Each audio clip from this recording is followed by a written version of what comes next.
إن تنصروا الله ينصركم ويثبت أقدامكم.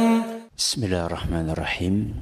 السلام عليكم ورحمة الله وبركاته. الحمد لله وحده، والصلاة والسلام على من لا نبي بعده، وعلى آله وصحبه ومن اتبع هداه إلى يوم القيامة. أما بعد. Sebelum kita memasuki materi hari ini, mohon keikhlasannya untuk mendoakan saudara kita Muhammad Taufik Hidayat, putra dari Ibu Ummu Hamra dan Bapak Ali Jatmiko rahimahullah, untuk kesembuhan beliau. Semoga Allah mengaruniakan dengan segera kesembuhan total kepada beliau. Bismillahirrahmanirrahim. Alhamdulillahirabbil alamin, arrahmanirrahim, maliki yaumiddin. Allahumma rabban nas mudhhibal ba's ishfi Muhammad Taufiq Hidayat wa mardhal muslimin anta asy-syafi la shifaa illa shifaa'uk shifaa'an la yughadiru saqama. اللهم رب الناس مذهب البأس اشفهم أنت الشافي لا شفاء إلا شفاؤك شفاء لا يغادر سقما. اللهم رب الناس مذهب البأس اشفهم أنت الشافي لا شفاء إلا شفاؤك شفاء لا يغادر سقما. وآخر دعوانا الحمد لله رب العالمين. Para hadirin dan hadirat sekalian, dan juga segenap pendengar serta pemirsa rahimani wa rahimakumullah. Kembali kita mengkaji kitab Qawaidu fi Fiqhil Qulub yang ditulis oleh Syekh Profesor Dr. Saleh Sindi hafizahullah ta'ala. Kali ini kita akan membahas kaidah yang keenam yang ada di halaman 32, yaitu kaidah yang berbunyi idza istaghnal qalbu bil khaliq istaghna 'anil makhluq. Hati yang merasa cukup dengan Allah akan terbebas dari makhluk. Saya ulangi, hati yang merasa cukup kepada Allah akan terbebas dari makhluk. Alias dia tidak akan memiliki ketergantungan kepada sinten? Kepada makhluk.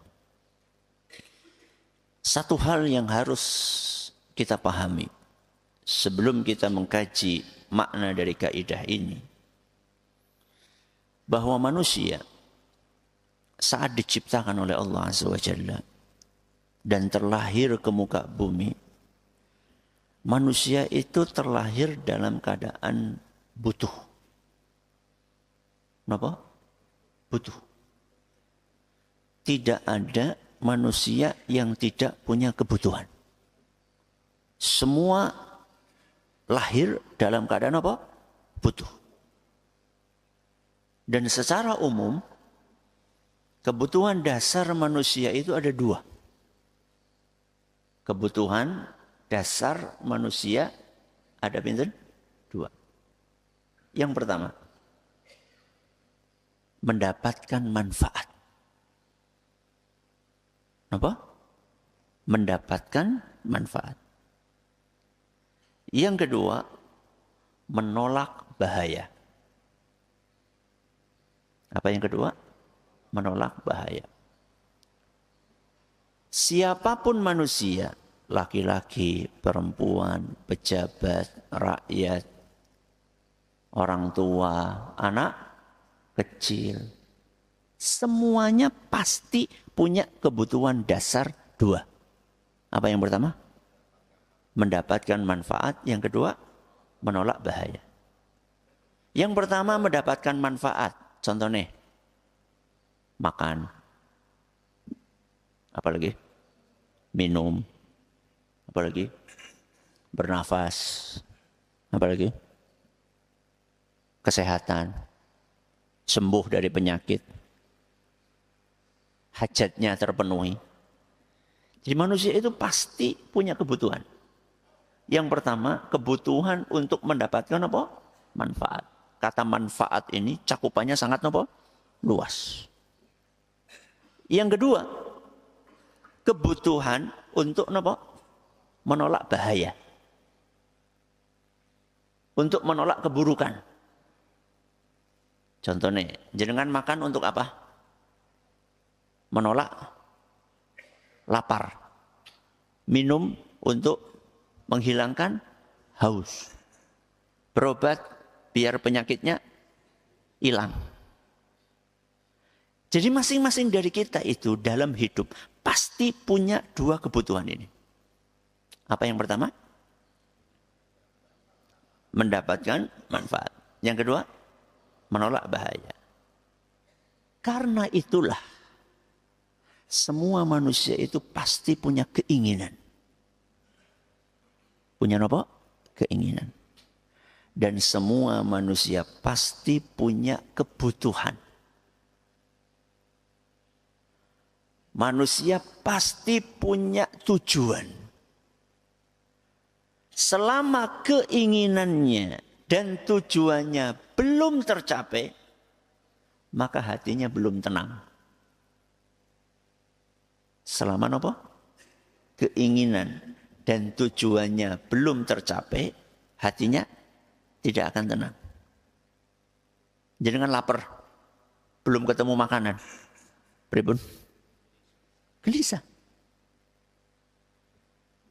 Jangan haus, belum ketemu air. Pripun? Gelisah. Jangan kangen sama siapa? Orang tahu kangen? Kangen sama siapa? Istri. Kangen sama anak. Belum ketemu. Rasa gelisah. Jadi manusia itu selalu punya keinginan, selalu punya tujuan. Yang itu selama belum tercapai, maka hatinya tidak akan tenang. Pertanyaannya, apakah tujuan utama manusia?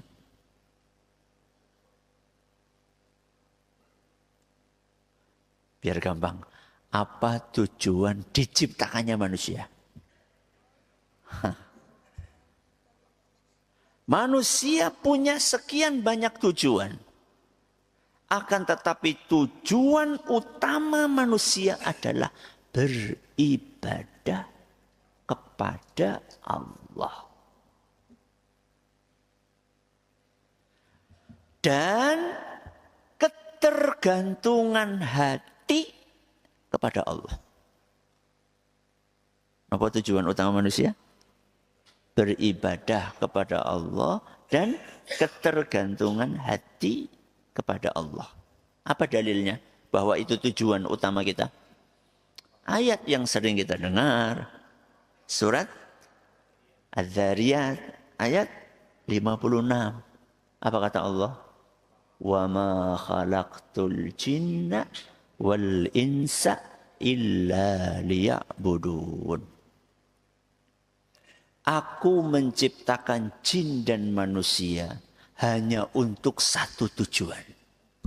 Napa? Beribadah kepadaku. Yaitu kepada Allah. Apalagi dalilnya? Firman Allah Subhanahu wa ta'ala dalam surat Fatir ayat 15. Surat apa? Fatir ayat 15. Ya ayyuhan nas. Apa artinya? Wahai para manusia, antumul fuqara'u ilallah. Kita semua para manusia itu fakir kepada Allah. kepada Allah. Tergantung kepada Allah. Makanya tadi kita sebutkan, nggih, tujuan utama kita apa? Beribadah kepada Allah dan ketergantungan hati kepada Allah.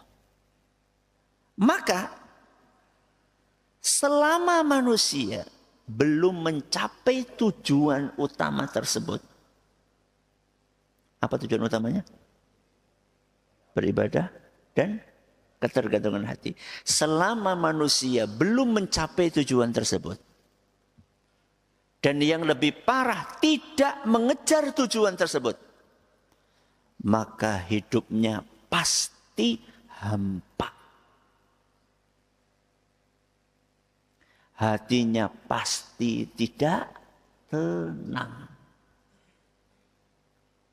Selama kita tidak beribadah kepada Allah, selama hati kita tidak tergantung kepada Allah, pasti hati kita akan gelisah. Kenapa, Ustaz? Karena orang tersebut menyalahi fitrah. Menyalahi apa? Fitrah. Fitrah siapa, Ustaz? Aku ngerti ini pas Ramadan kayak akhir Ramadan kayak bayar apa? Zakat fitrah, Ustaz. Fitrah itu, Bapak Ibu yang kami hormati, adalah kodrat aslinya manusia.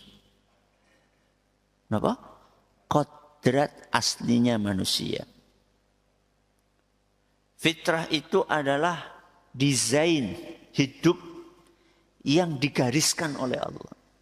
Jadi ketika manusia lahir, itu sama Allah sudah didesain, sudah disetting, sudah dibikin punya kodrat asli.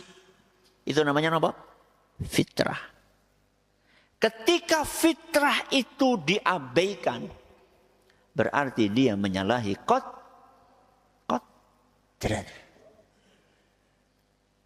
Kalau menyalahi kodrat, yo pasti hidupnya akan tidak tenang. Itu pasti. Kodrat ban motor, ban mobil, ban sepeda, dipompa nama mboten kodrate? Dipompa. Nek ban kempes dienggo bae pripun? Enak mboten? Mboten. Kenapa? Karena kodratnya sudah seperti itu, harus dipompa.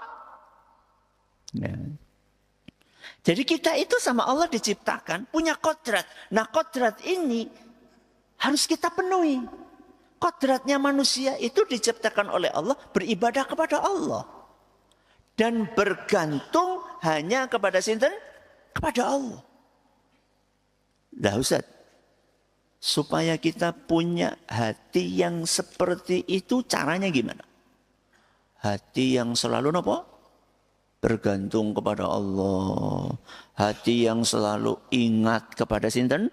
Allah. Hati yang selalu merasa butuh kepada sinten? Kepada Allah. Niku carane pripun Ustaz? Sekurang-kurangnya ada 2 langkah. Pinten langkah? 2. Langkah yang pertama, menyadari kesempurnaan Allah dan kekurangan makhluk. Apa yang pertama? Menyadari kesempurnaan Allah dan kekurangan makhluk. Langkah yang kedua, berlatih untuk melepaskan diri dari ketergantungan kepada makhluk. Siapa sih bisa ngulangi? Jadi yang sepi. Nomor 1, napa? Menyadari kesempurnaan Allah dan kekurangan makhluk. Langkah yang kedua, berlatih melepaskan ketergantungan kepada sinten? Makhluk. Ketika seorang hamba telah melakukan 2 langkah tersebut, maka saat itu dia akan mencapai kemerdekaan. Dia akan mencapai kebebasan batin. Dan saat itulah dia tidak mudah kecewa. Tidak mudah jengkelan. Tidak terlalu memperhatikan penilaian orang. Enggak baperan. Carane bocah siki. Ya. Enggak terlalu peduli dikasih like atau kebalikannya like apa? Oh, generasi apa gitu? Gitu Gen Z ya. Like atau dislike. Oh.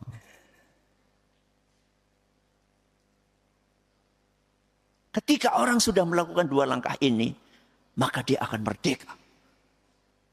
Hatinya akan tenang. Gak gampang jengkel. Ya. Gak gampang protes kepada Allah Azza wa Jalla. Gak mudah kecewa. Apapun yang dia hadapi. Kita bahas ya satu persatu ya. Apa langkah pertama? Menyadari kesempurnaan Allah dan kekurangan makhluk. Jadi ada Allah, ada sinten? Makhluk. Hal yang pertama, supaya kita ini enggak tergantung kepada makhluk, tapi tergantung kepada Allah. Kita harus ngerti, harus sadar, harus yakin bahwa Allah maha sempurna. Sedangkan makhluk banyak kekurangannya. Penuh dengan kekurangan. Allah maha sempurna kekuatannya. Allah maha sempurna kekayaannya. Allah maha sempurna kebaikannya.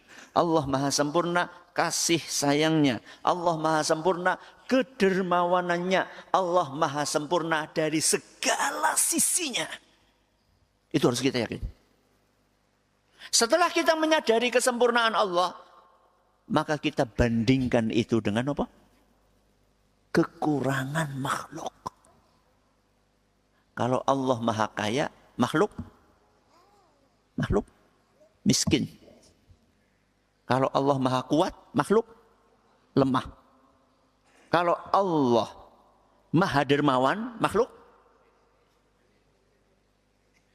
ngaku bae loh. Napa? Pelit. Kalau Allah itu menunggu kita untuk meminta. Kapanpun, bahkan nyuruh kita untuk minta. Makhluk. Begitu weruh pengemis langsung cepet-cepet apa? Lunga. Atau sing biasa keton arep ngutang ya mesti arep ngutang ya.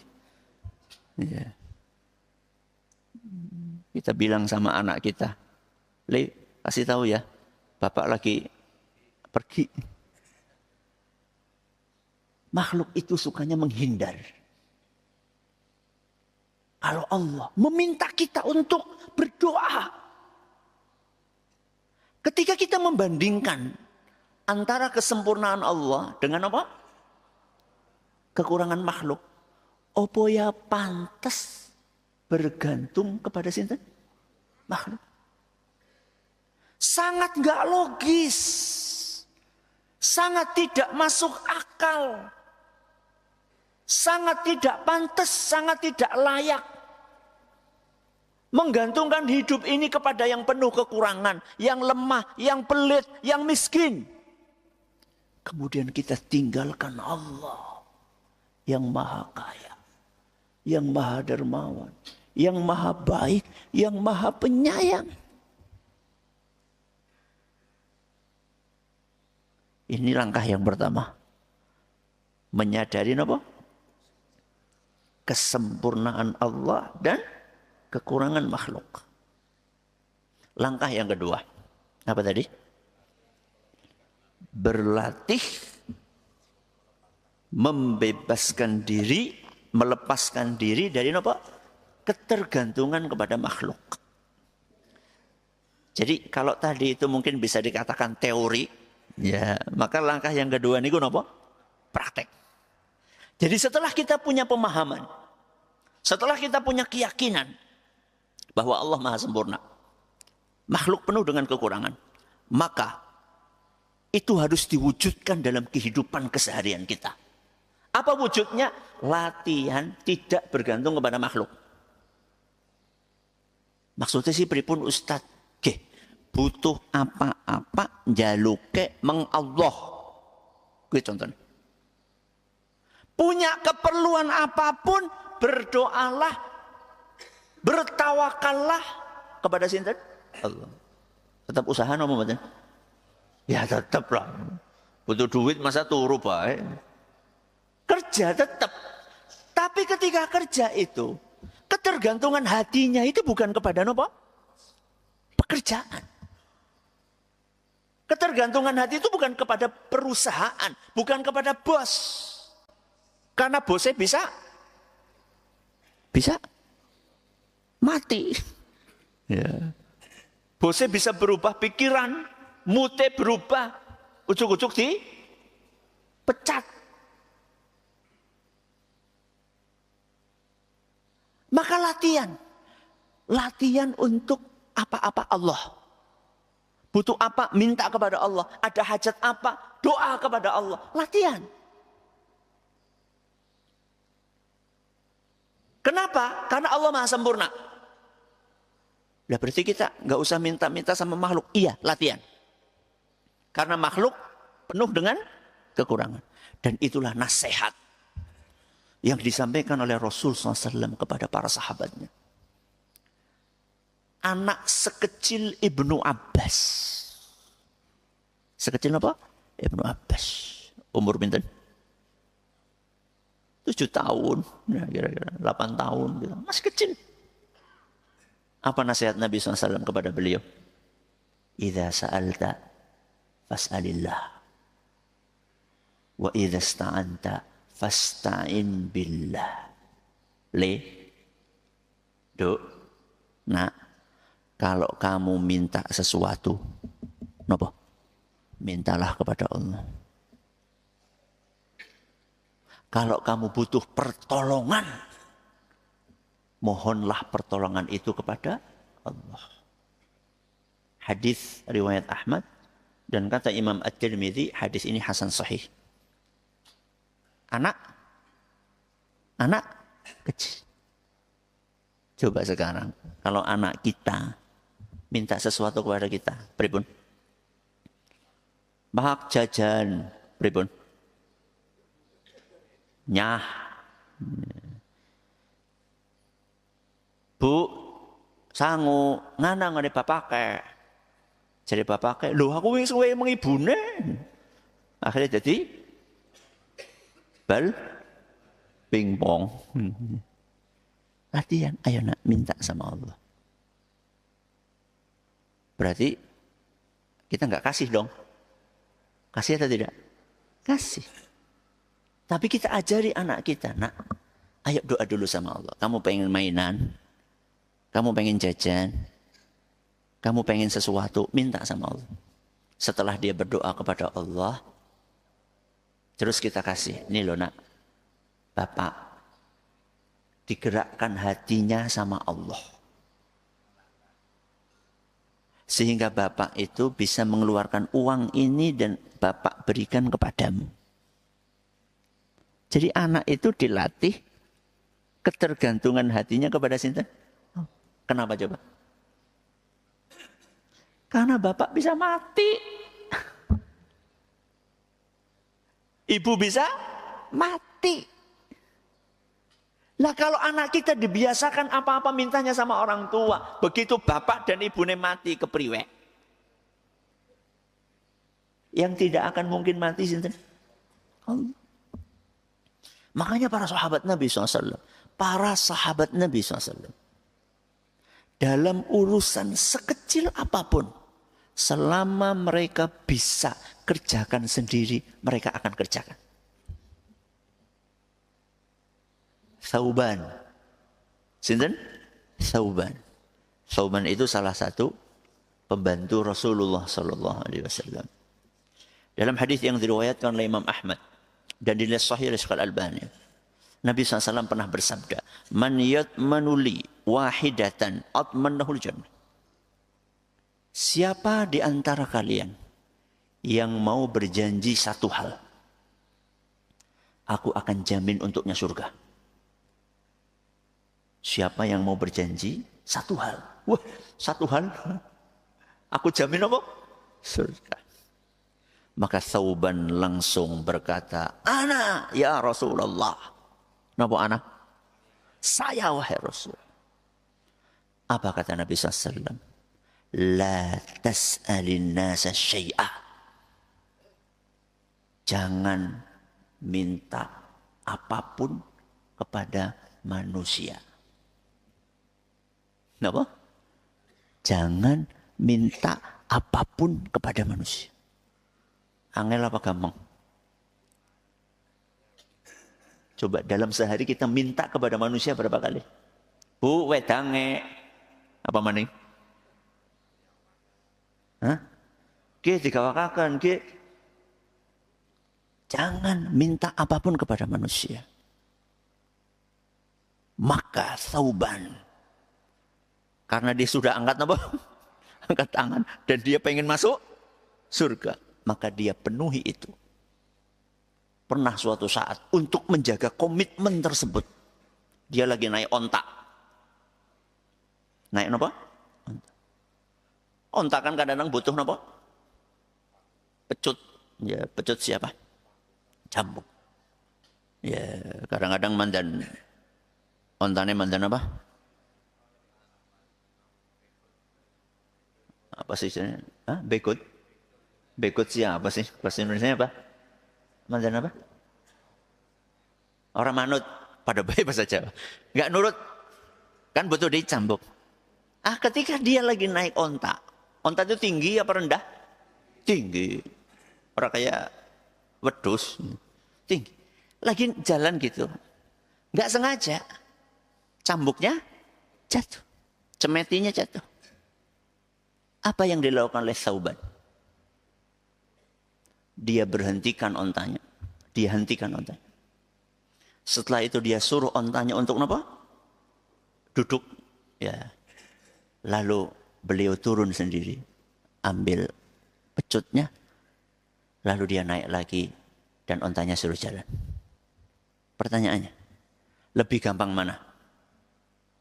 Antara itu. Atau. Tolong. Jebutakan.